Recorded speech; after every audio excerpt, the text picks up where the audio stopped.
Est-ce que vous avez peur là maintenant? Non, non, j'ai pas peur. J'assume.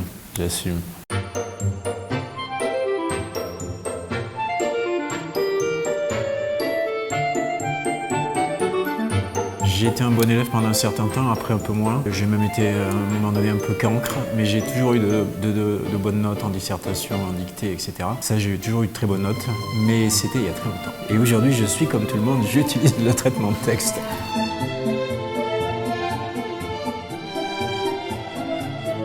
Adolescent, moi j'étais un garçon, donc beaucoup de science-fiction, Philippe K. Dick, Norman Spinrad, Asimov, Van Vogt, etc. Puis je aussi lisais du fantastique, je lisais Lovecraft, je lisais Edgar Poe, je lisais Jean Rey, magnifique auteur belge. Et puis petit à petit j'ai lu tout autre chose, et d'autres choses avec tout TOUT. Et ensuite, quand je suis arrivé à 20 ans, je lisais Thomas Bernhard, Gombrowicz, Nabokov, des gens, donc quelque chose qui n'avait absolument rien à voir avec ce que j'écris aujourd'hui.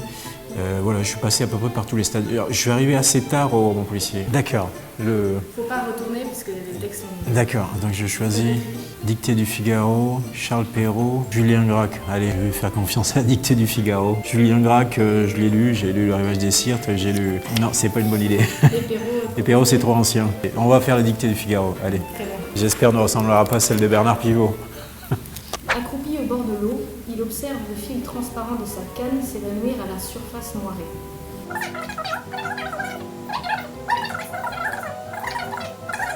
Le Joker, ce sera évidemment pour ces histoires de poissons, ça va de soi. Les reflets bleu-vert, il y a des reflets bleus et des reflets verts ou ils sont tous bleu-vert? Ah mais ça, c'est pas la même chose. Accroupi au bord de l'eau. Ah, ou doucement, sinon je vais pas y arriver. Il y a longtemps que j'ai pas écrit à la main. Et un aller qui a fait... On va laisser 3 petits points. Je réfléchirai tout à l'heure. Et pêcheur au regard percé au teint allé, virgule. Contemple. Le pêcheur contemple. Il y a une virgule après aller? Curieux. Une virgule entre le sujet et le verbe? Oui. A priori, moi je dirais que non. Bon, l'élève essaie de discuter les règles du moment déjà. Contemple? Oui. L'étang reflet bleu-vert, ravissant. J'imagine qu'il n'y a plus d'un reflet. Mais on va supposer qu'ils sont bleu-vert et non pas des reflets bleus et des reflets verts, oui. Sans la canne, se tend. Vous voulez vous arrêter là ou ça va? Non, c'est bon, faut continuer. Un petit souci avec les virgules par moment. La ponctuation, j'ai des doutes. On aurait pu mettre ce rue dans le rue, ça aurait été plus drôle. Mais enfin, en même temps, c'est difficile de se ruer dans un rue.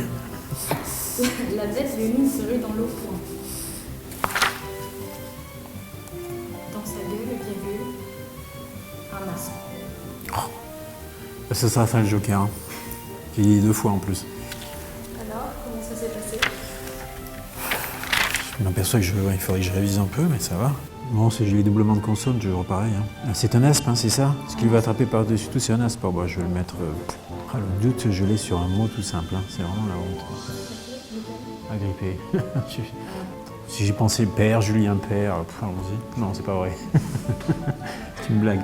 Contemple. Il n'y a pas une tolérance pour le trait d'union sur bleu-vert avec ou sans? Non. C'est sûr, ça? Ouais, on peut créer la tolérance. Non, on ne crée rien du tout, mais est-ce qu'elle n'existe pas? Est-ce qu'il n'y a pas les 2 possibilités? Avec et sans trait d'union? D'accord. C'est pour ça que les 2 adjectifs de couleur sont au singulier. Une faute et demie. Cheven et bleu-vert sans trait d'union. Ah bah si, ça fait combien une faute et demie?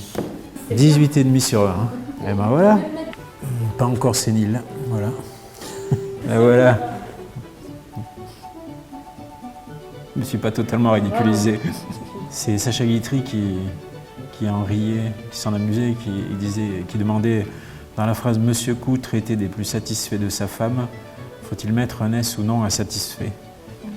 La question se pose.